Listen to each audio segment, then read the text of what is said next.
I remember something from when I first started my tracking journey, and one of the reasons why it was so hard for me to track is because I thought that when I was feeling emotionally insensitive, that it was because of something that I had remembered or because of a certain thought pattern, something that I, hurtful that I remembered from the past. And so I was like, I'm not going to write this down. Like, should I write it down? I mean, I know exactly why I'm feeling this way. But in time, after tracking and seeing my pattern, I realized that, okay, like I don't always feel this sensitive, but why is it? I'm so convinced that at this time, my emotional sensitivity is because of this specific thing. And sure, like I may have felt that way after the thing that happened, like 5 years ago, but that thing hasn't been existing in my life, right?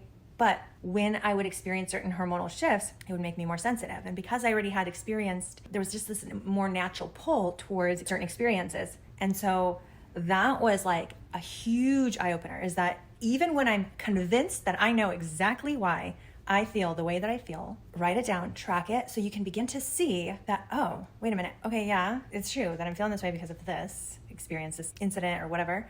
But I'm also noticing that I'm feeling more sensitive at exactly around the same time around the month, and it's always during this transition. And okay, so now that I know this, I can feel empowered because wait a minute, okay, so if I know that I'm going to be more sensitive, then I can begin to prep my mind to go into those days knowing that I'm going to be more sensitive. So what am I going to do? I'm probably going to not listen to certain songs that may incline me towards a more melancholier mood. And this isn't forever. This is just through like reprogramming your body, mind, and attuning to your physiology in ways that can begin to entangle these chemical sensations, because it starts with sensation and then there's some thought and mental activity, and then the emotions start to build, and that's when we have like feelings and certain inclinations towards certain thought patterns. And sometimes it's emotions that lean into thoughts, and sometimes thoughts trigger emotions, because once there's like a link, they can interplay between each other. So when you know and you see the pattern, you're like, okay, yes, I do know, but okay, then there's a pattern. Okay, so now that I know this, and I'm more inclined to feeling this way and thinking these thought patterns during this specific time of the month, I can go into these days protecting myself. Because, okay, who's ever gone into battle disorganized, unprepared, and won? I don't know of any story like that. That's like completely unprepared, completely unorganized. Like you're going to get attacked and you're going to get destroyed, right? But when you go into battle prepared, organized, you have a greater chance of having a greater success. So preparing yourself, and this is literally trauma-informed care, and this is what you're doing when you are beginning to see the pattern and then go into those days prepared. You're literally preparing your brain, because what happens with trauma is that something happens that throws you off guard, right? Like you don't expect it. And then you have certain emotional response, physiological emotional response. And then when things start to feel unpredictable, it makes you feel powerless. And when you feel powerless, you feel more inclined towards hopelessness. And that's when things can feel very hard. And it's like this demotivation and exasperation with life. But when you begin to see, wait, this is my body working exactly right. I mean, it took me several months of telling myself like, oh, wait a minute. I was feeling so anxious and I was thinking about this thing and thought it was like, I was worried because, oh my God, this is true. This is really, really true. But actually, okay, this is also during my transition. And also, oh my God, like right on the clock. Okay, so this is actually a good sign. This means my body is working so in sync and so aligned that, oh, okay, there's something right in all of this. You keep telling yourself, and all of a sudden you're able to access better feeling states and time, because also your confidence returns, because now you have more certainty and you're like, oh, I know it's coming. Oh, this is okay.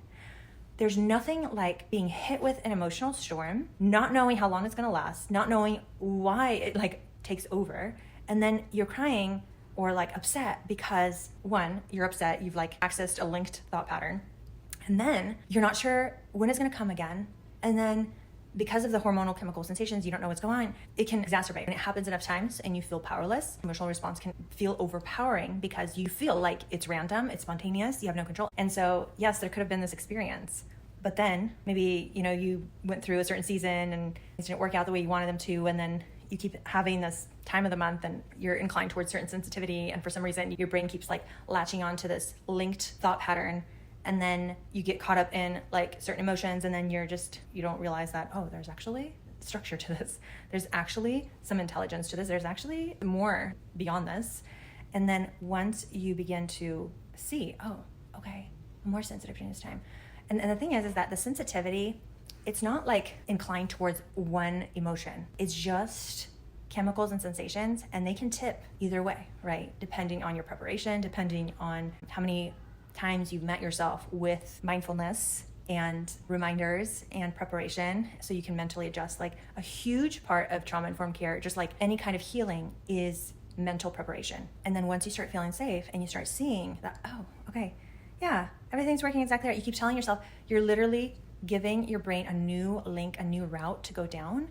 And every time you do that, you're strengthening that thought pattern. So where my thought pattern when I'd feel that sensitivity would incline towards maybe a more melancholy or mood, now it's been 3 months and I'm like, oh, everything's working exactly right. Oh, yep, this is exactly the day that I should be feeling this. Oh, I could just like drop in and I'm not gonna listen to any like sad songs. It's so empowering. There's just this like confidence and certainty that comes when you start to know and you start seeing the evidence before your eyes. You're just like, oh, I know exactly what's happening. And the other thing is that like we have this one body and it is the one body, right? Like we should feel good in it. It is the one place where we should feel safe.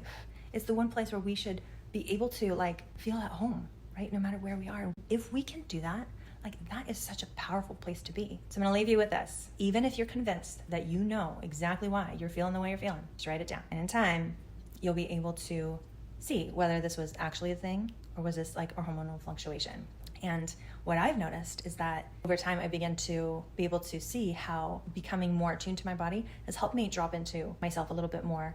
And because I've been able to disentangle myself from, past thought patterns, now I'm so present. I can be in my emotions without feeling uncomfortable.